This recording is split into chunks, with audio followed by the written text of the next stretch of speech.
ఇదే కదా నీ కథ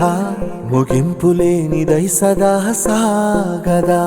నీ కంటి రెప్పలంచున మనస్సు నిండి పొంగిన ఓ నీటి బిందువే కదా నువ్వెతుకుతున్న సంపద ఒక్కొక్క జ్ఞాపకానికి 100 ఏళ్ల ఆయువుందిగా ఇంకెన్ని ముందు వేచనో అవన్నీ వెతుకుతూ